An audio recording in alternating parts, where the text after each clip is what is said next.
Hello everyone,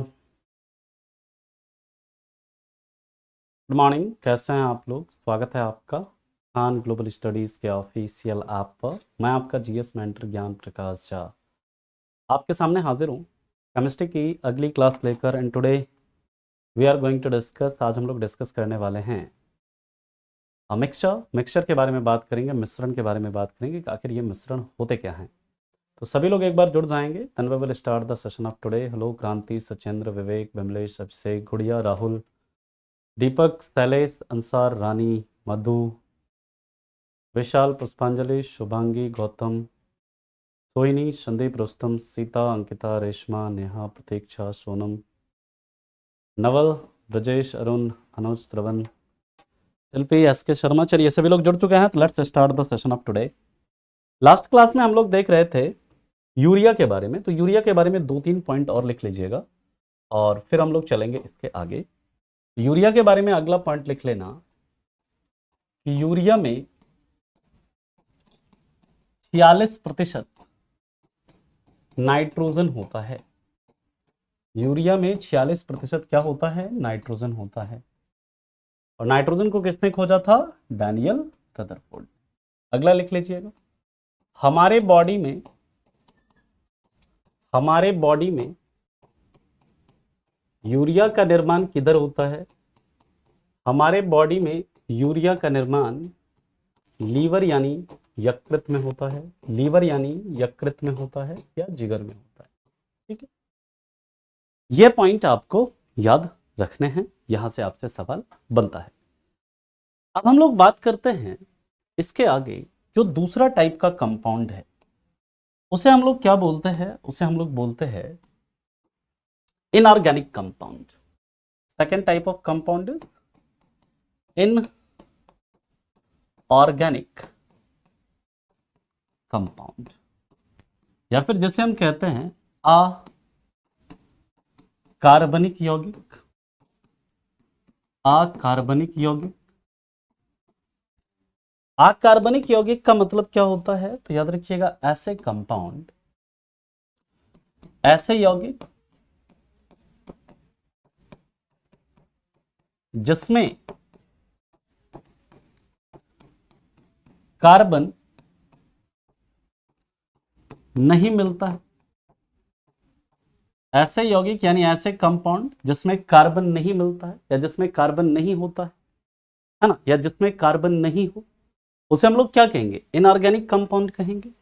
और इसका example क्या है? तो देखिए, carbon dioxide, sorry carbon dioxide, H2O है ना, N2O है, ठीक है, इसके बाद HCl है, NaCl है, ठीक है, इसके बाद याद रखिएगा NaOH है, H2SO4 है, इसके बाद याद रखिएगा MgOH2 है, इसके बाद याद रखिएगा MgSO4 है। ये सब कहीं पर आपको इसमें कार्बन दिख रहा है क्या? यहीं पर आप लिख सकते हैं सल्फर डाइऑक्साइड है। कहीं पर आपको इसमें कार्बन दिख रहा है क्या? इन सब में आपको कहीं पर कार्बन नहीं दिख रहा होगा। NH3 है, अमोनिया हो गया, है ना। यानी कि ऐसे जितने कंपाउंड हैं जिसमें कि कार्बन नहीं है, उसे हम लोग क्या कहते हैं? उसे हम लोग अकार्बनिक यौगिक कहते हैं। HNO3 भी लिख लीजिए, ठीक है। ऐसा कोई भी कंपाउंड जिसमें कार्बन नहीं होगा उसे हम अकार्बनिक यौगिक कहेंगे। अब यहां पर कुछ पॉइंट्स हैं जिसके बारे में आप लोग लिख लीजिए, मैं बोल देता हूं। ये जो N2O है इसे नाइट्रस ऑक्साइड कहते हैं और इसे लाफिंग गैस कहा जाता है। आप वन लाइनर में लिखना चाहते हैं, आप लिख लीजिएगा, इसे क्या कहते हैं? लाफिंग गैस या हंसाने वाली गैस कहते हैं। HCl के बारे में याद रखिएगा, ये हाइड्रोक्लोरिक एसिड है और ये जो है ना हाइड्रोक्लोरिक एसिड, इसको म्यूरिएटिक एसिड भी बोलते हैं। हाइड्रोक्लोरिक एसिड को ही क्या? म्यूरिएटिक एसिड भी बोलते हैं। ये जो NaCl है, NaCl की अगर हम बात करें तो इसे हम लोग टेबल सॉल्ट या साधारण नमक या फिर कॉमन सॉल्ट कहते हैं, ठीक। इसके बाद की बात करते हैं, ये जो NaOH है इसको हम लोग क्या बोलते हैं? इसको कास्टिक सोडा इसको क्या कास्टिक सोडा कहते हैं। ये क्या है H2SO4 सल्फ्यूरिक एसिड, इसे अम्लों का राजा या फिर किंग ऑफ ऑल एसिड कहते हैं, है ना। ये जो MgOH है मैग्नीशियम हाइड्रोक्साइड, इसे मिल्क ऑफ मैग्नीशिया या मैग्नीशिया का दूध कहते हैं। ये जो आपका MgSO4 है इसे याद रखिएगा क्या, एप्सम सॉल्ट या फिर इसी को क्या कहते हैं, सेंधा नमक कहते हैं, सेंधा नमक, एप्सम सॉल्ट कहा जाता है इसे। ठीक, NH3 जो है ये आपको पता है अमोनिया है, और अमोनिया के बारे में याद रखिएगा जो यूरिन है, मूत्र में जो स्मेल होता है ना, इसी अमोनिया के कारण होता है। और हमारे शरीर में सबसे ज्यादा जो विषैला पदार्थ होता है ना वो अमोनिया ही होता है, सबसे ज्यादा पॉइजनस सब्सटेंस होता है अमोनिया। लेकिन मेरा सवाल है आप लोगों से कि अमोनिया का निर्माण किस विधि से होता है, अमोनिया का निर्माण किस विधि से होता है आप ये बताएंगे।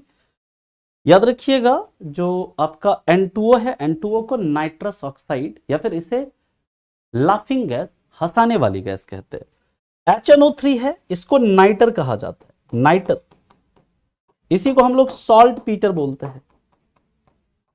इसी को याद रखिएगा, एक सेकंड, इसको नहीं, ठीक है, वो KNO3 है, वो पोटेशियम नाइट्रेट है ना, पोटेशियम नाइट्रेट भी यहां पर लिख लो, KNO3 भी लिख लो यहां पर।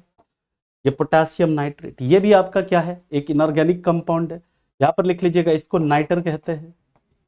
इसको इंडियन सॉल्ट पीटर, भारतीय सॉल्ट पीटर कहा जाता है इसको, या फिर इसको बंगाल सॉल्ट पीटर बोलते हैं, है ना, इसी को क्या कहते हैं, बंगाल सॉल्ट पीटर कहते हैं। ठीक है, ये सारा क्या है, ये सारा आपका इनऑर्गेनिक कंपाउंड है। सभी एसिड में क्या मिलेगा, हाइड्रोजन मिलेगा किशन, हाइड्रोजन मिलेगा बाबू, है ना। हैबर प्रोसेस, बिल्कुल हैबर विधि से क्या करते हैं, अमोनिया का निर्माण जो होता है ना वो किस विधि से होता है, हैबर विधि से होता है। तो आप लोग ये सब लिख सकते हैं, वन लाइनर वाले पॉइंट में आप लोग ये सब लिख सकते हैं। ठीक है, वन लाइनर वाले पॉइंट में ये सब लिख सकते हैं आप लोग। ये कुछ केमिकल को ना नाम देते हैं आ लोग, है ना। तो जैसे KNO3 है ना, इसको सॉल्ट पीटर कहा जाता है ना। NaCl को हम लोग टेबल सॉल्ट या फिर साधारण नमक या फिर कॉमन सॉल्ट या फिर NaCl को ही हैलाइड भी कहा जाता है, हैलाइड, हैलाइड भी NaCl को ही बोलते हैं। HCl कहां कार्बनिक है बाबू, ये हाइड्रोजन है, ये क्लोरीन है, कार्बन कहां पर है यहां पर बताइए, नहीं है ना, तो हाइड्रोक्लोरिक एसिड है, ये हाइड्रोजन और क्लोरीन है। ठीक है, यहां तक किसी को कोई दिक्कत है, कोई परेशानी है तो बताइए। जो मैं बोल रहा हूं ना ये सब मैं आगे लिखाऊंगा, जब इसके बारे में पढ़ेंगे तो बहुत डिटेल में लिखेंगे। यहां पर मैं बार बार इसलिए बोल रहा हूं ना ताकि चीजें आपको क्या हो, मेमोराइज हो, जितना आपसे पूछते हैं ना कोई चीज उतना आपको याद रहता है, इसलिए मैं पूछता हूं। ठीक है, HCl को हम लोग क्या बोलते हैं, म्यूरिएटिक एसिड। HCl का पूरा नाम तो ऐसे क्या हाइड्रोक्लोरिक एसिड है, लेकिन इसको म्यूरिएटिक अम्ल भी कहते हैं, म्यूरिएटिक अम्ल भी कहते हैं इसको। और अमोनिया का निर्माण जो है वो किससे, हैबर विधि, हैबर विधि से होता है। ठीक है, HNO3 को नाइट्रिक एसिड कहते हैं, इसे नाइट्रिक एसिड कहते हैं HNO3 को। H2SO4 को अम्लों का राजा कहते हैं, या फिर इसी को क्या कहते हैं, कसीस का तेल या फिर ऑयल ऑफ विट्रियोल कहा जाता है। ठीक है,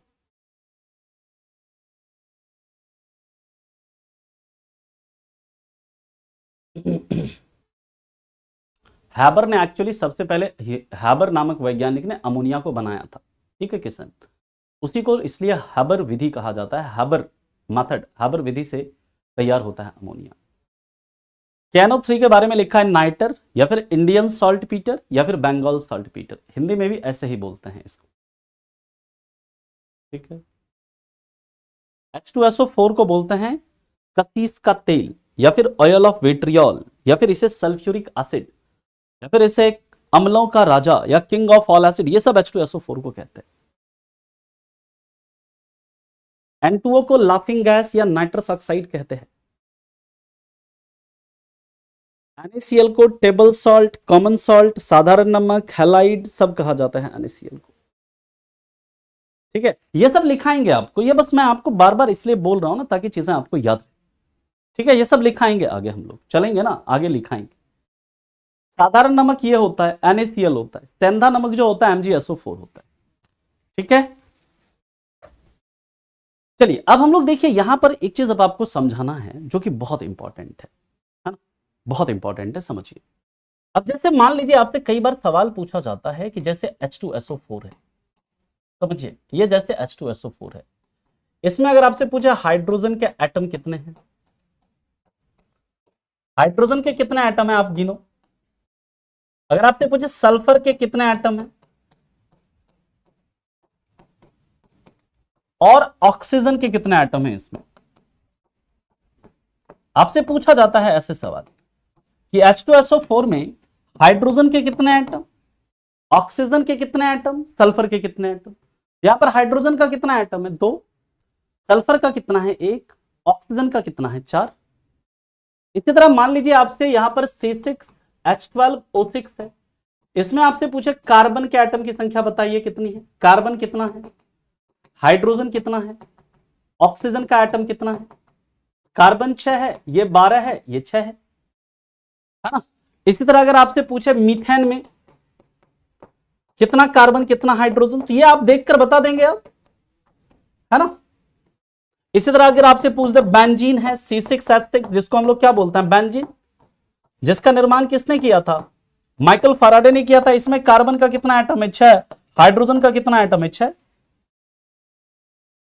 क्लियर है पॉइंट। हाँ, एटम को हिंदी में परमाणु कहेंगे। यानी कि बाबू अगर इस तरह का कोई कंपाउंड दे दे, कोई कंपाउंड दे दे, अगर आपसे पूछे कि किसका कितना एटम है तो बता देंगे। कई बार क्या होगा आपको फॉर्मूला देगा भी नहीं, है ना, कई बार आपको फॉर्मूला देगा नहीं, जैसे आपसे पूछ देगा, जैसे आपसे मान लीजिए पूछ दिया, क्वेश्चन कैसे पूछेगा कि मिल्क ऑफ मैग्नेशिया में, ऐसे क्वेश्चन पूछ देगा मिल्क ऑफ मैग्नेशिया में ऑक्सीजन के एटम कितने हैं, ऑक्सीजन के एटम की संख्या क्या होगी। अब आपको यहां पर मिल्क ऑफ मैग्नीशिया का फॉर्मूला पता होना चाहिए। मिल्क ऑफ मैग्नीशिया का फॉर्मूला देखिए क्या है, MgOH2, इसको बोलते हैं मैग्नीशिया का दूध। यहां पर देखो ऑक्सीजन का कितना एटम है 2 एटम है, तो यानी क्या हो जाएगा आपका 2 हो जाएगा। कई बार आपको फॉर्मूला दिया रहेगा, कई बार आपको फॉर्मूला नहीं दिया रहेगा। ठीक है, बात समझ में आ गई। नहीं के बराबर पूछता है देवेश, बट फिर भी कुछ इंपॉर्टेंट आपको करवा देंगे, चिंता मत करिए।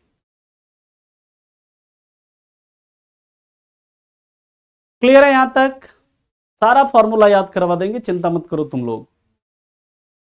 इसका फॉर्मूला जो है ना, मिल्क ऑफ मैग्नीशिया का फॉर्मूला होता है MgOH2, है ना। तो यहां पर कितना ऑक्सीजन है देखो 2 है। अब इस तरह का कोनो सवाल पूछे, कंपाउंड दे दे आपको लिखा हुआ और पूछे इसमें कितना एटम है, सवाल कैसे बनता है आपको बताएंगे। क्लियर है पॉइंट, किसी को कोई दिक्कत इसमें। अब मान लीजिए अगर आपसे पूछे, एक क्वेश्चन मैं और करवा दूं आपको, आपसे पूछे कि ये बताओ कि नौसादर में हाइड्रोजन एटम की संख्या कितनी है, नौसादर में हाइड्रोजन एटम की संख्या कितनी है, नौसादर में हाइड्रोजन एटम की संख्या कितनी है बताओ। नौसादर, अब नौसादर का आपको फॉर्मूला पता होना चाहिए ना, लिखाया था नौसादर का फॉर्मूला, याद करो। नौसादर का फॉर्मूला लिखाया था ना, क्या होता है NH4Cl। NH4Cl तो कितना हाइड्रोजन है इसमें 4 है। क्लियर है जी।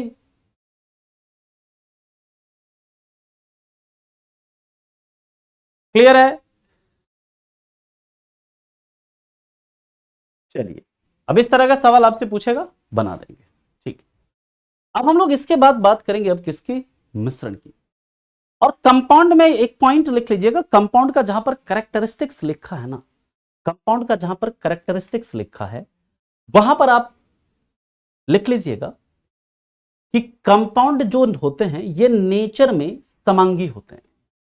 समांगी यानी it's homogeneous in nature, it is homogeneous in nature, it is homogeneous in nature. लिख लीजिएगा कंपाउंड के कैरेक्टरिस्टिक्स में कि ये नेचर में कैसे होते हैं, समांगी होते हैं।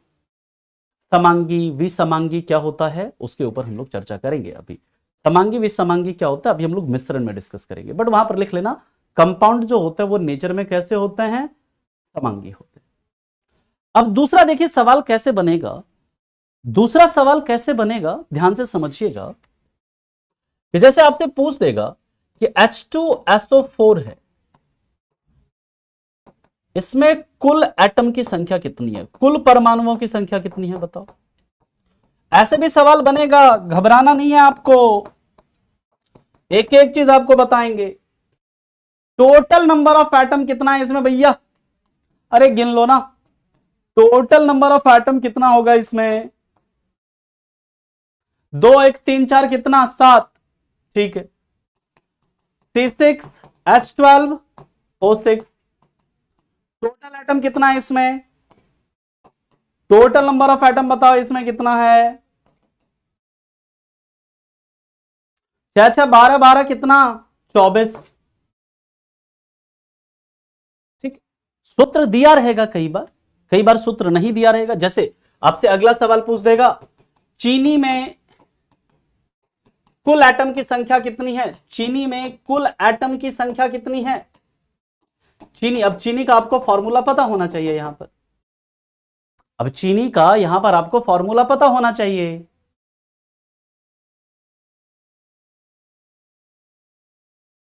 चीनी का फॉर्मूला क्या होता है सर, C12H22O11, जोड़ो 22 12 कितना 34, 34 11 कितना 45, टोटल कितना एटम हो गया इसमें 45 हो गया। अरे H2SO4 में 7 नहीं होगा जी, 2 हाइड्रोजन का 1 सल्फर का 4 ऑक्सीजन का, तो 4 1 5 2 कितना होता है 7 ही होता है ना जी। एकदम पूरा बेसिक से करवाएंगे, चिंता मत करो, एक एक चीज समझा के चलेंगे, टेंशन नहीं लेना है। अब मान लो तुमसे पूछ दे कि NaOH में कास्टिक सोडा में एटम की संख्या कितनी है, कुल टोटल एटम की संख्या कितनी है, टोटल परमाणुओं की संख्या कितनी है बताओ। कास्टिक सोडा में टोटल कितना एटम होगा। अब कास्टिक सोडा का फॉर्मूला आपको पता होना चाहिए, क्या है NaOH, तो 4 कैसे होगा यहां पर यह बताओ। एक सोडियम है, एक ऑक्सीजन है, एक हाइड्रोजन है, कितना हो जाएगा 3, हाँ या नहीं। पूछ दे आपसे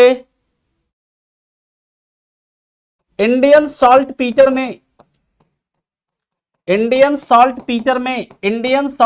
में कुल एटम की संख्या कितनी है, कुल परमाणुओं की संख्या कितनी है बताओ। अब इंडियन सॉल्ट पीटर का फॉर्मूला आपको पता होना चाहिए।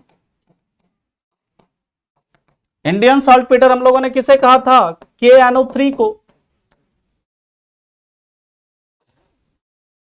देखो एक पोटेशियम, एक नाइट्रोजन और 3 ऑक्सीजन, यानी कितना है टोटल 5।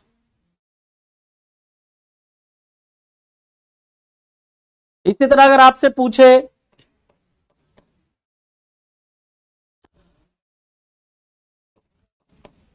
एप्सम सॉल्ट में या सेंधा नमक में टोटल एटम की संख्या कितनी है,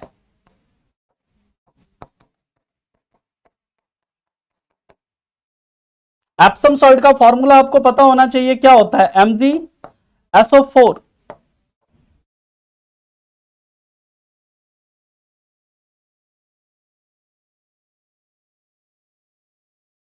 तो 1 1 2 4 कितना हो गया 6। लेकिन मान लीजिए अगर फॉर्मूला दे दे, एक्चुअली में एप्सम सॉल्ट जो होता है ना उसका फॉर्मूला क्या होता है, तो ध्यान से समझिएगा। एक्चुअल में अगर हम बात करें तो इसका फॉर्मूला था MgSO4 × 7H2O, ऐसे होता है। लेकिन अभी आप ये मान के चलो MgSO4 अगर आपको दिया हुआ है तो मान लो, ठीक है।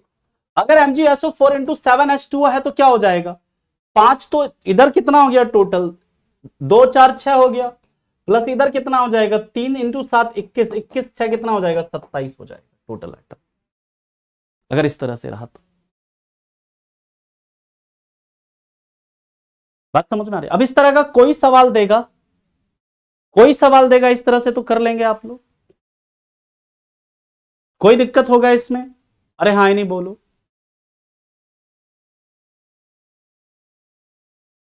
कोई दिक्कत होगा इसमें? अरे सारा फॉर्मूला याद करवाएंगे, लिखवाएंगे नहीं, याद करवा देंगे सबको फॉर्मूला सब, चिंता मत करो तुम लोग।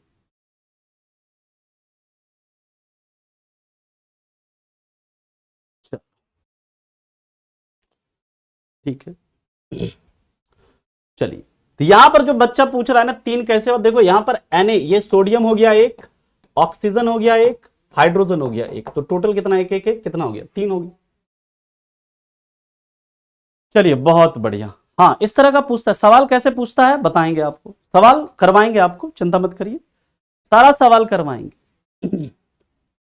ठीक है, अब हम लोग बात करते हैं मिश्रण की, मिक्सचर की। मिक्सचर यानी मिश्रण।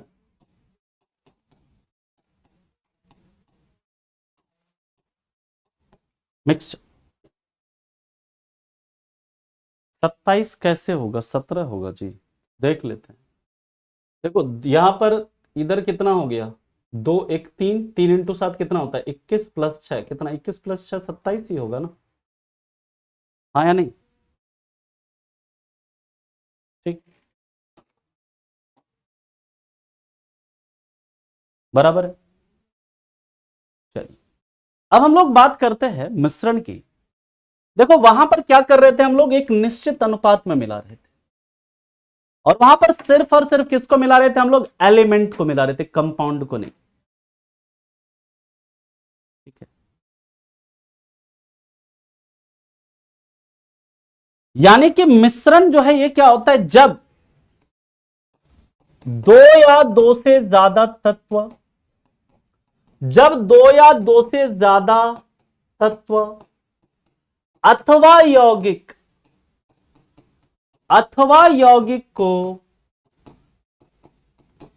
किसी भी अनुपात में मिलाते हैं, किसी भी अनुपात में मिलाते हैं तो मिश्रण बनता है। यानी कि यहां पर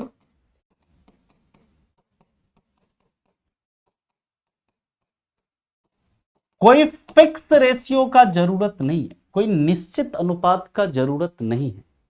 बताएंगे बैलेंस करने भी बताएंगे सुमित बाबू, वो तो बहुत आसान है ना, बैलेंस सब करना बहुत आसान है। MgSO4 इंटू 7H2, वही एप्सम सॉल्ट उसी को बोलते हैं, है ना, एप्सम सॉल्ट जो है उसी को कहते हैं नवल। उसका जो पूरा फॉर्मूला होता है ना MgSO4 इंटू 7H2O होता है। ठीक है, क्योंकि उसमें वाटर के भी 7 कंपाउंड होते हैं। ठीक है, वाटर के भी मतलब 7 क्या होते हैं, वो होते हैं मॉलिक्यूल होते हैं। चलिए, जब 2 या 2 से ज्यादा तत्व अथवा यौगिक को किसी भी अनुपात में मिलाते हैं तो मिश्रण बनता है। इंग्लिश में लिख लेना जिसको लिखना है, when two or more element or compound are mixed in any proportion, then mixture is formed। याद रखिएगा मिक्सचर में यानी मिश्रण में उसे बनाने वाले तत्व अथवा यौगिक का गुण बना रहता है। यानी कि जैसे हम लोगों ने कंपाउंड में क्या पढ़ा था कि जो कंपाउंड का कैरेक्टर और उसे जो बनाने वाले एलिमेंट का कैरेक्टर है, उसको जो बनाने वाले तत्व का गुण है वो अलग अलग होता है। ठीक, क्या होता है, अलग अलग होता है। लेकिन अगर आपसे पूछे कि मिक्सचर जो होता है क्या उसमें उसे बनाने वाले तत्व अथवा यौगिक का गुण बना रहता है, तो यहां पर बना रहता है। इसके बाद की बात करते हैं, याद रखेंगे ये जो मिक्सचर है, मिक्सचर के बनते समय मिक्सचर के बनते समय ना तो एनर्जी रिलीज होती है, ना तो ऊर्जा का क्षय होता है, ना ही ऊर्जा का अवशोषण होता है। यानी in making of mixture neither energy is released nor energy is formed या प्रोड्यूस्ड। ना ही ऊर्जा का क्या होता है, अवशोषण होता है। नीदर एनर्जी इज रिलीज्ड और नॉर एब्जॉर्ब्ड, अवशोषण होता है। यानी कि यहां पर नहीं तो ऊर्जा बनेगा और ना ही ऊर्जा क्या होगा, रिलीज होगा। मतलब ना तो रिलीज होगा ना एब्जॉर्ब होगा, कुछ भी नहीं होगा इसमें। इसके बाद की बात करते हैं, इसे फिजिकल विधि से, इसे भौतिक लिख लीजिएगा, इसे इसके तत्व अथवा यौगिक को, इसके तत्व अथवा यौगिक को भौतिक प्रक्रिया से, फिजिकल प्रोसेस से, भौतिक प्रक्रिया से या फिजिकल मेथड से अलग किया जा सकता है, अलग किया जा सकता है, अलग किया जा सकता है। यानी कि इट्स एलिमेंट और compound can be separated by physical method, by physical method. Clear है यहां से? क्षय का मतलब रिलीज होना, अवशोषण का मतलब एब्जॉर्ब होना। क्षय का मतलब क्या, रिलीज हो रहा है, अवशोषण का मतलब एब्जॉर्ब हो रहा है ना? क्लियर है यहां तक? फटाफट से लिखिए, फिर चलते हैं इसके आगे, अगले पॉइंट पर मूव करते हैं।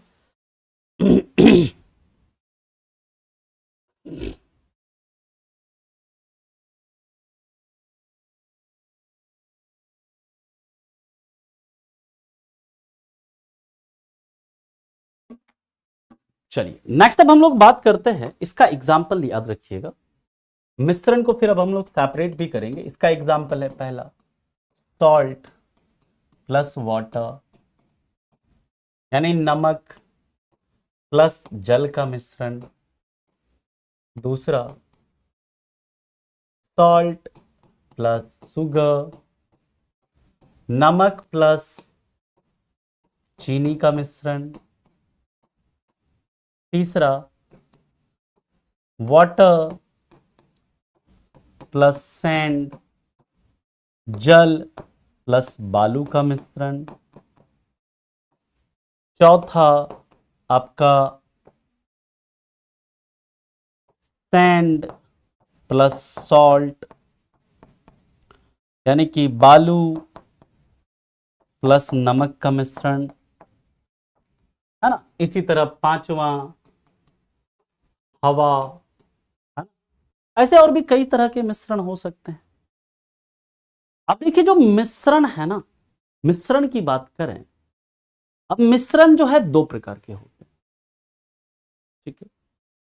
मिश्रण जो होते हैं वो दो प्रकार के होते हैं। देखिए यूनोनॉक्टियम जो है ना, उसी को ऑर्गेनेसियम भी कहा जाता है अरशद जी, है ना? यूनोनॉक्टियम जो उसी को बोल देते हैं, दोनों का, है ना?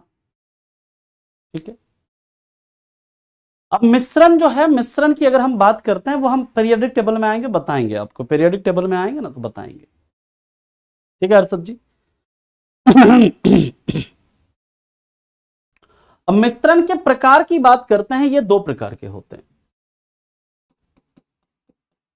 मिश्रण के प्रकार, टाइप ऑफ मिक्सचर।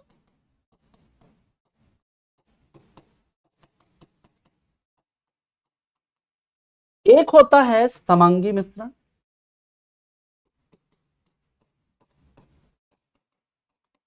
समांगी मिश्रण जो होता है ना, इसे हम लोग क्या कहते हैं हिंदी में, हिंदी में इसे कहते हैं होमोजेनस, सॉरी इंग्लिश में, हिंदी में तो समांगी, इंग्लिश में क्या कहते हैं, होमोजेनस मिक्सचर कहते हैं, होमोजेनस मिक्सचर।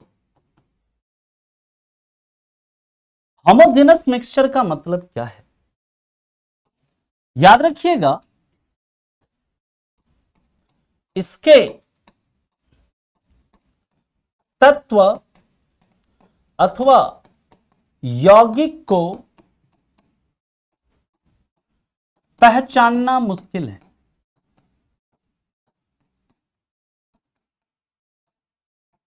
समझेंगे इसे, पहले आप लिखो। यानी जो इसके तत्व अथवा यौगिक है ना, उसको आइडेंटिफाई करना क्या होगा, मुश्किल होगा। ठीक है। दूसरी बात याद रखेंगे, इसमें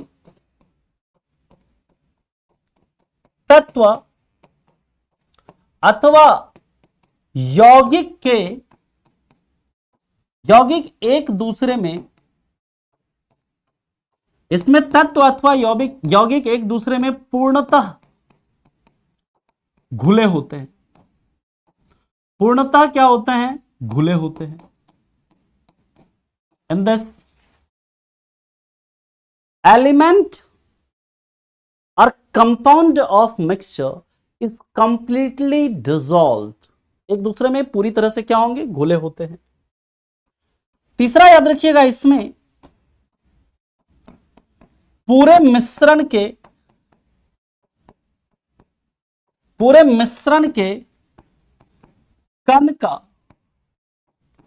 आकार समान रहता है, यानी इसमें पूरे मिश्रण के कण का आकार जो रहेगा पूरा क्या रहेगा, सेम रहेगा। एग्जाम्पल में लिख लीजिएगा,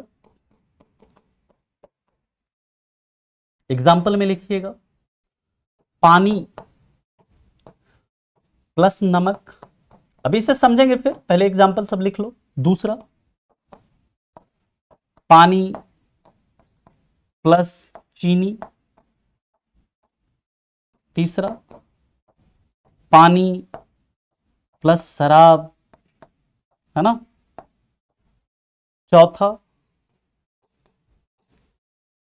चौथा लिख लीजिएगा हवा। पांचवा लिख लीजिएगा जो मिश्र धातु या जो अलॉय होते हैं, है ना, अलॉय। ठीक, अभी आएंगे सुभाष जी, किसमें कण दिखाई देगा, नहीं देगा। इसमें कण जो है ना, इसके कण को नेकेड आई से, खुली आंखों से नहीं देख सकते हैं अगर कोई होमोजेनस मिक्सचर है तो। और याद रखिएगा, होमोजेनस मिक्सचर की अगर हम बात करते हैं, जो होमोजेनस मिक्सचर होता है ना, होमोजेनस मिक्सचर की जब हम बात करते हैं, उसी को क्या कहा जाता है, सॉल्यूशन कहते हैं, विलयन कहते हैं। यानी कि अगर आपसे कभी भी पूछा जाए विलयन क्या है, तो विलयन क्या है, विलयन एक समांगी मिश्रण है। What is solution, solution is a homogeneous mixture. बात समझ में आ गई। हाँ, इसको जो होमोजेनस मिक्सचर जो होते हैं, इसके कंपाउंड को, इसके एलिमेंट को हमें क्या करना पड़ेगा, देखने के लिए माइक्रोस्कोप का यूज करना पड़ेगा, ऐसे यूज नहीं कर सकते। अब जैसे देखिए, मान लीजिए पहला पॉइंट है यहां पर कि इसके तत्व अथवा यौगिक को पहचानना मुश्किल है। ये मान लीजिए कि इसमें 3 ग्लास है, 3 ग्लास है, समझो 3 ग्लास है। एक में हमने क्या किया, पानी और नमक मिलाया। दूसरे ग्लास में पानी प्लस चीनी मिलाया। और तीसरे ग्लास में मान लो पानी प्लस नींबू का रस मिला दिया। इसमें नींबू का रस, या फिर पानी के साथ मान लो शराब मिला दिया। शराब मतलब वुड का जिसका रंग नहीं है कुछ, मान लो ऐसा। ठीक है, अब इस तीनों को हम क्या बताएं कि देख करके बताओ, मतलब तीनों को आपके टेबल के सामने रख दें, आपके सामने रख दें और आपसे पूछें कि इसमें किसमें किस ग्लास में क्या मिला हुआ है, बता सकते हो देख के? देख के बता सकते हो? बोल। इसमें अगर हम पानी प्लस नमक है, इसमें पानी चीनी है, पानी प्लस नींबू का रस आपके सामने रख दिए और पूछा कि बताओ इसमें क्या, देख करके नहीं बता पाएंगे। इसके लिए थोड़ा क्या करना पड़ेगा, टेस्ट करना पड़ेगा। जब टेस्ट करेंगे तो कहेंगे अच्छा ये नमकीन है यानी नमक होगा इसमें। इसको देख करके नहीं देख पिएंगे, अच्छा मीठा है तो इसका मतलब ये क्या है, चीनी है इसमें। और वो खट्टा लगेगा तो अच्छा इसमें नींबू का रस है, नींबू पानी है, ये लेमन वाटर है। लाइम वाटर नहीं, लाइम वाटर अलग होता है, ये क्या है, लेमन वाटर है इसको, या इसको लेमोनेड बोलते हैं, है ना।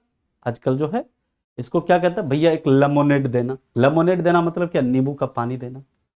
लाइम वाटर अलग है।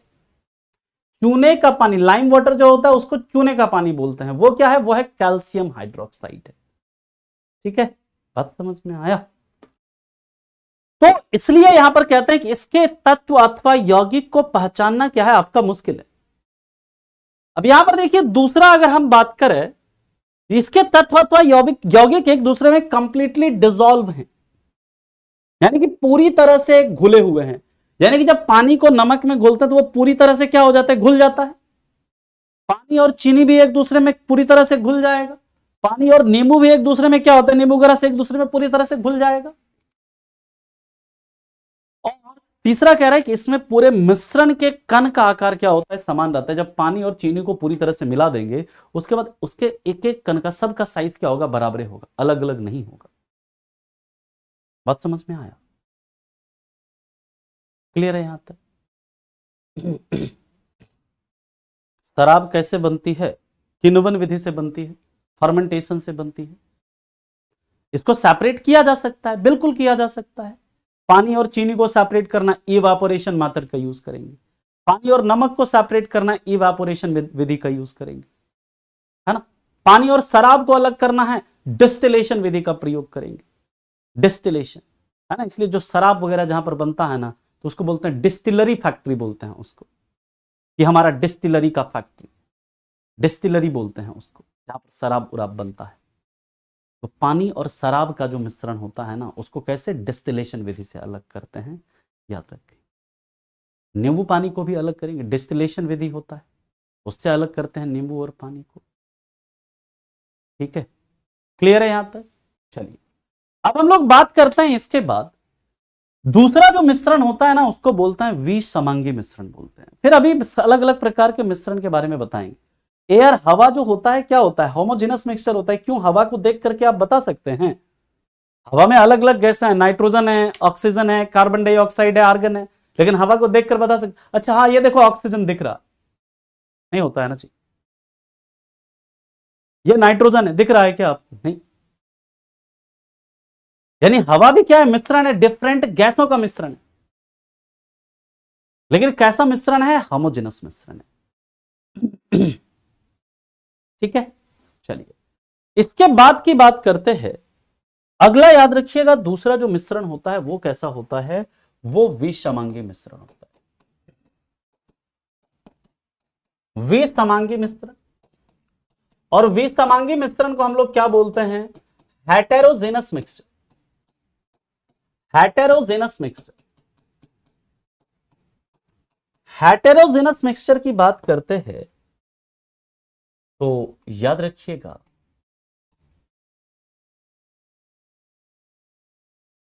इसे इसके कंपाउंड, इसके तत्व अथवा यौगिक को, इसके तत्व अथवा यौगिक को आसानी से पहचान सकते हैं। आसानी से क्या कर सकते हैं, पहचान सकते हैं, इजीली आइडेंटिफाई कर सकते हैं, यानी कि देख करके बता सकते हैं अच्छा इसमें क्या क्या है, पहचान सकते हैं। ठीक, जैसे इसके तत्व अथवा यौगिक, इसके तत्व अथवा यौगिक एक दूसरे में पूर्णतः डिसॉल्व नहीं होते, एक दूसरे में डिसॉल्व नहीं होते, डिसॉल्व नहीं होते, एक दूसरे में नहीं घुलते हैं, नहीं घुलते हैं, डिसॉल्व नहीं होते हैं। इसमें मिश्रण के हर पार्टिकल का, मिश्रण के हर कण का समान, हर कण का आकार समान नहीं होता है, आकार समान नहीं होता है, इक्वल नहीं होता है। This size of particle of matter, size of particle of mixture is not same.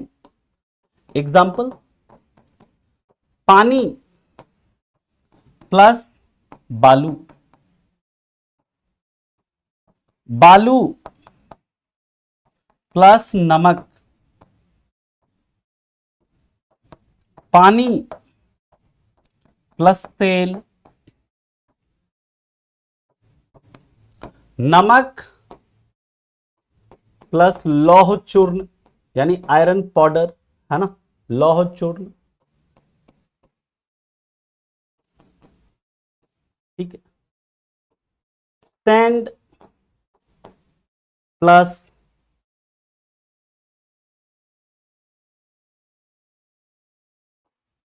Kapoor,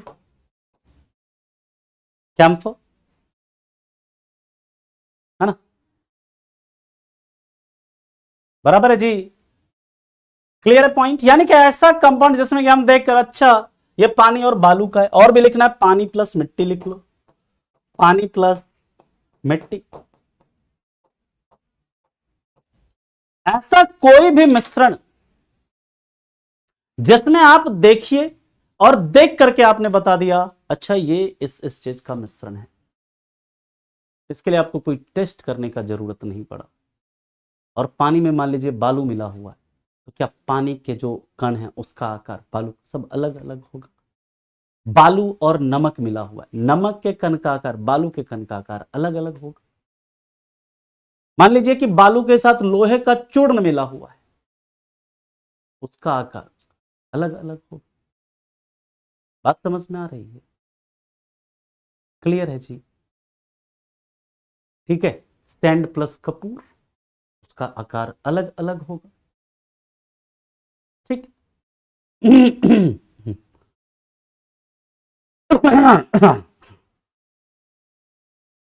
ठीक है। और यहां पर जो है इसके मिश्रण को हम क्या कर सकते हैं, छन्न फिल्टरेशन और अलग अलग विधि से, जैसे इसको अलग करना है ऊर्ध्वपातन से अलग कर लेंगे, इसको अलग करना है फिल्टरेशन से अलग कर लेंगे, इसको भी अलग करना है तो इसके लिए सेपरेशन का विधि है उससे अलग कर लेंगे, क्रिस्टलाइजेशन वगैरह करके इसको भी क्या कर देंगे, सेपरेशन से इसको भी अलग कर देंगे।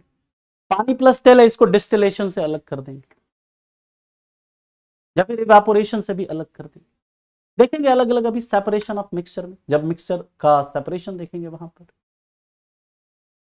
बात समझ में आ रहा है? क्लियर है? अब देखिए इसके बाद हम लोग अभी कई तरह के मिश्रण के एग्जांपल्स देखेंगे, कई तरह के मिश्रण के एग्जांपल देखेंगे कि सॉलिड प्लस सॉलिड का, ठोस प्लस ठोस का मिश्रण कौन कौन सा है, ठीक है। हाँ, पांचवा वाला जो है बालू और कपूर है, बालू और कपूर है, बालू और कपूर का।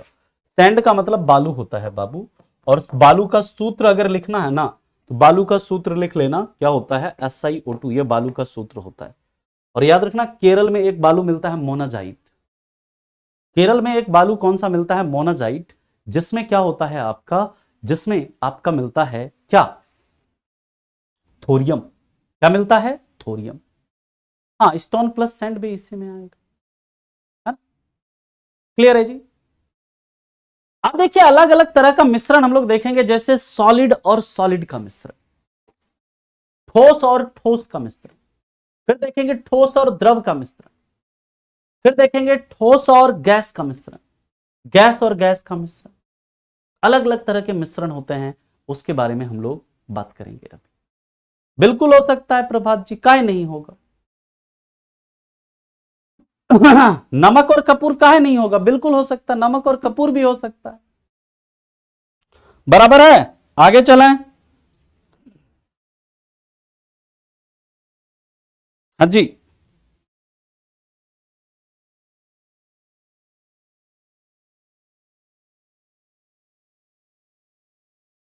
चलिए अब हम लोग बालू और बालू का मतलब सॉलिड और सॉलिड का मिश्रण देखते हैं। अब यहां पर अगला लिख लीजिएगा, बाल सॉलिड प्लस ठोस एवं ठोस का मिश्रण, ठोस एवं ठोस का मिश्रण, जिसमें कि सिर्फ ठोस ही है, ठोस और ठोस का मिश्रण, यानी सॉलिड एंड सॉलिड का मिश्रण, यानी कि सिर्फ और सिर्फ यहां पर सॉलिड है। इसका एग्जाम्पल याद रखिएगा, पहला बारूद, दूसरा सीमेंट, तीसरा अलॉय, अलॉय यानी जो मिश्र धातु होता है, मिश्र धातु होता है। और याद रखना ये सब जो है ना, ये सब कैसा मिश्रण है, ये सब समांगी मिश्रण है। समांगी मिश्रण है यानी कि आप इसको देख करके नहीं बता पाएंगे, बारूद को देख करके बता पाओगे कि बारूद में क्या क्या मिला हुआ है जी, सीमेंट को देख करके बता पाओगे सीमेंट में क्या क्या मिला हुआ है, मिश्र धातु को देख करके बता पाओगे मिश्र धातु में क्या क्या मिला हुआ है, नहीं पता चलेगा। यानी कि ये सब कैसा मिश्रण है, समांगी मिश्रण है। एलॉय का कुछ एग्जाम्पल लिख लीजिए। एलॉय का जैसे मिश्र धातु का कुछ एग्जाम्पल है, कॉपर प्लस जिंक मिलता है, ये क्या बना देता है, ये बना देता है पीतल बना देता है। क्या? पीतल यानी ब्रास। तांबा और जस्ता मिलता है, तो ये तांबा है और ये जस्ता है, ये दोनों मिला क्या बना दिया, ये दोनों मिलकर के पीतल बना दिया। जैसे कॉपर और टिन है, यानी तांबा है और टिन है, ये दोनों मिला, ये दोनों क्या मिलकर के बना दिया, कांसा बना दिया। कांसा या जिसे हम ब्रॉन्ज कहते हैं। देख करके आप बता सकते हैं क्या इसमें क्या मिला हुआ है? नहीं बता सकते हैं साहब। यानी कि ये सब क्या है, समांगी मिश्रण। सीमेंट के बारे में लिख लीजिएगा। जैसे सीमेंट में क्या होता है मैन, कैल्शियम ऑक्साइड होता है, सिलिका होता है, एल्यूमिना होता है, लेकिन सीमेंट को देख करके नहीं बता पाओगे। और यहां पर याद रखिएगा सीमेंट के बारे में एक पॉइंट लिख लेना, सीमेंट का आविष्कार किसने किया? सीमेंट का आविष्कार जोसेफ ऑस्पडिन ने किया। कहां पर? पोर्टलैंड में, यूएसए में एक जगह है पोर्टलैंड, वहां पर जोसेफ ऑस्पडिन ने किया। सीमेंट का आविष्कार किसने किया? जोसेफ ऑस्पडिन ने किया। साथ ही साथ याद रखिएगा सर बारूद के बारे में। बारूद को अंग्रेजी में बोलते हैं गन पाउडर, है ना? क्या बोलते हैं? Gun powder. Gun powder. और इसका आविष्कार किसने किया था? याद रखिएगा, गन पाउडर या बारूद का आविष्कार, गन पाउडर का आविष्कार रॉजर बैकन ने किया। किसने? नाम याद रखिएगा, रॉजर बैकन ने किया। रॉजर बैकन ने किया। और गन पाउडर किससे किससे मिलकर बना होता है? तो याद रखना गन पाउडर में, बारूद में क्या क्या होता है ये भी इसको लिख लीजिएगा। बारूद में होता है चारकोल, एक तो चारकोल हिंदी में भी चारकोल ही कहेंगे, दूसरा होता है सल्फर, सल्फर यानी गंधक, और तीसरा क्या होता है? वही पोटेशियम नाइट्रेट, KNO3। इस तीनों से मिलकर आपका क्या बनता है? बारूद बनता है। इस तीनों का मिश्रण होता है क्या? आपका बारूद। ठीक है, बात समझ में आया? और याद रखिएगा यहीं से जो लेकिन सबसे पहला विस्फोटक है, सबसे पहला एक्सप्लोजिव जो बना था वो बना था डायनामाइट। डायनामाइट जो है वो सबसे पहला विस्फोटक है। उसका निर्माण कौन करते हैं? वो करते हैं, याद रखिएगा, अल्फ्रेड नोबल साहब। कई बार आपसे सवाल बनता है डायनामाइट का आविष्कार किसने किया था? अल्फ्रेड नोबल ने किया था। ठीक है, सबसे पहला विस्फोटक कौन है? डायनामाइट है। तो बारूद का निर्माण जो है किसने किया है? रॉजर बैकन ने। और बारूद में क्या रहता है? चारकोल, सल्फर और पोटेशियम नाइट्रेट, इन सब का क्या होता है? ये मिश्रण होता है। ठीक है, चलिए अब आज के सवाल देखते हैं, 6 सवाल, बाकी अभी और कल दिखाएंगे। फिर अभी हम लोग बात करेंगे मिश्रण का, सेपरेशन, फिर सॉल्यूशन, कई सारी चीजें। ठीक है, पोर्टलैंड, पोर्टलैंड नामक जगह था जहां पर सीमेंट का आविष्कार होता है। पोर्टलैंड नामक जगह था जहां पर सीमेंट का आविष्कार होता है। चलो आज के सवाल पर चलते हैं हम लोग। सवाल देखो, सारा रेलवे का सवाल करवा देंगे तुम लोगों को, चिंता मत करो, है ना? नहीं होगा मतलब राहुल जी उतना बढ़िया से नहीं होगा। ठीक है, चलिए पहला क्वेश्चन। अभी देखिए कितना, अभी हमारा मैटरे वाला खत्म नहीं हुआ है क्वेश्चन। अभी मैटर, चेंजेस इन मैटर, यही वाला क्वेश्चन खत्म नहीं हुआ है। तभी हम कहा कंपाउंड पे आए ही नहीं है। एलिमेंट पे आएंगे, फिर कंपाउंड पे आएंगे, फिर मिश्रण पे आएंगे, है ना? अभी तो मैटरे वाला क्वेश्चन खत्म नहीं हुआ है। पहला क्वेश्चन देखो क्या होगा, ये सब पूछा हुआ क्वेश्चन है एक एक। डायनामाइट को आविष्कार किया अल्फ्रेड नोबेल ने। गैस से द्रव है बाबू, गैस से द्रव को क्या बोलते हैं जी? ये सी वाला सब जो है ना, लग रहा है एकदम नींद में। अरे मुंह में पानी मारो तुम लोग, है ना? तो एकदम गजबे सब बच्चा है। गैस से द्रव को हम लोग कब से ऊर्ध्वपातन बोलने लग गए जी? मतलब एकदम क्या कहते हैं, पैदल हो क्या दिमाग से तुम लोग? दिमाग का यूज नहीं करना चाह रहे हो एकदम। अगला क्वेश्चन देखो, ये सब पूछा हुआ क्वेश्चन है सब।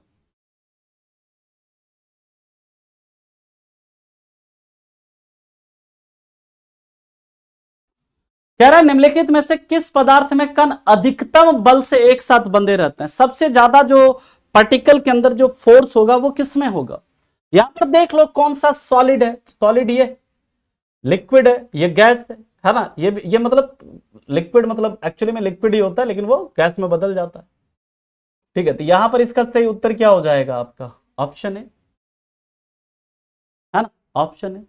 तो मेरा स्याही से सवाल है, ये बताओ वोट का इंक में किसका यूज होता है? वोट के इंक में किसका यूज होता है? वोट के इंक में किसका यूज होता है बताना। अगला क्वेश्चन, निम्नलिखित में से किस तापमान पर ठंडा होने पर द्रव ठोस में परिवर्तित हो जाता है? पता ये सब क्वेश्चन पूछा हुआ है। तो वोट के इंक में किसका किसका यूज होता है? लुनार कास्टिक यानी कि सिल्वर नाइट्रेट यानी AgNO3, और किसका? बेंजीन का, बेंजीन यानी C6H6 का। इसको क्या बोलते हैं? हिमांक बिंदु या फिर क्या? Freezing point. और ये बताओ वाटर का फ्रीजिंग पॉइंट फ़ारेनहाइट में कितना होगा? वाटर का फ्रीजिंग पॉइंट फ़ारेनहाइट में कितना होगा बताओ। अगला क्वेश्चन देखो आ गया है, ये भी पूछा हुआ क्वेश्चन है। वाटर का फ्रीजिंग पॉइंट फ़ारेनहाइट में कितना होता है? 32 फ़ारेनहाइट होता है ना जी। चलो बहुत बढ़िया। अगला क्वेश्चन देखो, पढ़ो उत्तर दो इसका।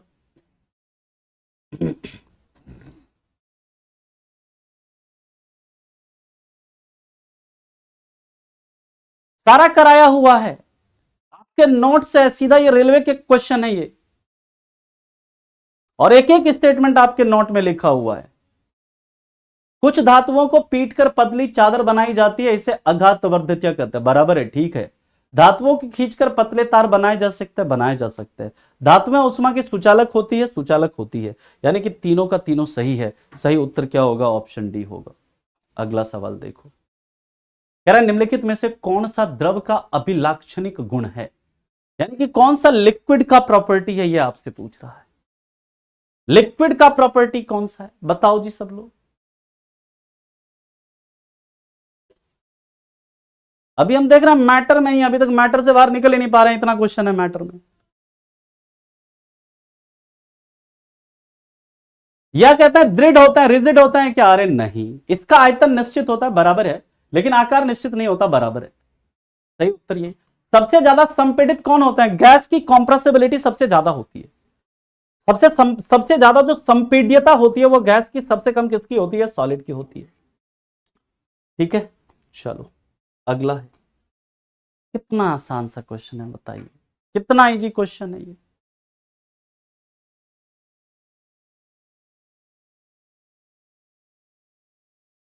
बताओ, कह रहा है कौन सा यहां पर है जो कि खुले में रखने पर आग पकड़ लेता है? हवा और पानी के साथ तेजी से अभिक्रिया कौन करेगा? करेगा सर सोडियम, है ना। इसलिए इसको किस में डुबा कर रखते हैं? कैरोसिन में डुबा कर रखते हैं। इसको चकुआ से, है ना, जो चक्कू होता है ना, नाइफ, उससे काट भी सकते हैं, इतना मुलायम होता है ये। सोडियम को खोजा किसने? हम्परी डेवी ने, है ना, हम्परी डेवी ने खोजा। Magnesium atomic number 12, sodium atomic number 11। Magnesium पत्तियों के क्लोरोफिल में मिलेगा। मैग्नीशियम को जलाते हैं तो क्या उजला रंग देता है। जिंक का एटॉमिक नंबर 30, लोहे के जस्तीकरण में इसी का यूज होता है। कॉपर का एटॉमिक नंबर कितना? 29। विद्युत का दूसरा सबसे अच्छा सुचालक है कौन? तांबा। और अगर 6 में से 5 सही है तो समझिए ठीक है। और मैं आपको कह रहा हूं ना, जितना करा रहे हैं आप करते रहिए, बस बढ़िया से रिवाइज करते रहिए, है ना। सारा क्वेश्चन चुन चुन के करोगे केमिस्ट्री के, टेंशन नहीं लेना। एनटीपीसी वाले जो बच्चे हैं इसमें, जिन्होंने फिजिक्स कर रखा है, क्या फिजिक्स का कहीं कोई गलती होता है जी तुम लोगों का? बताओ, फिजिक्स का क्वेश्चन ढूंढ ढूंढ के कर रहे हो कि नहीं कर रहे हो? एनटीपीसी वाले जो बच्चे हैं इसमें, क्या फिजिक्स का क्वेश्चन आप लोग कर लेते हैं ढूंढ ढूंढ के कि नहीं? कहीं दिक्कत होता है? उसी तरह केमिस्ट्री में भी दिक्कत नहीं होगा, चिंता मत करिए।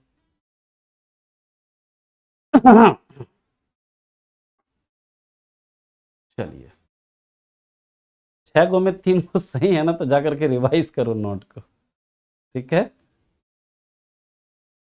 चलिए, इतना ही आसान आएगा शाहरुख, जाकर के प्रीवियस ईयर का क्वेश्चन देखिएगा, है ना। ये क्वेश्चन मैं अभी जो रिसेंट में जो पेपर हुआ ना नवंबर दिसंबर में रेलवे का, उसी का ये सब क्वेश्चन करवा रहे हैं। रिसेंट का जो पेपर है उसका क्वेश्चन है ये सब, चिंता मत करिए, जितना आसान से आसान, मुश्किल से मुश्किल, सब करेंगे। चलिए, तो मिलते हैं फिर आपसे। पूछिए शेखर जी, क्या सवाल है, फटाफट पूछो, क्योंकि फिर 12:30 से मेरी क्लास है। किसी को अगर क्वेश्चन करना है साइंस का, तो KGS 80 से एग्जाम पर आप जुड़ सकते हैं, वहां पर साइंस के सवाल करते हैं। अगर आपको जुड़ना है तो आप जुड़ सकते हैं वहां पर, अभी 12:30 से होगा।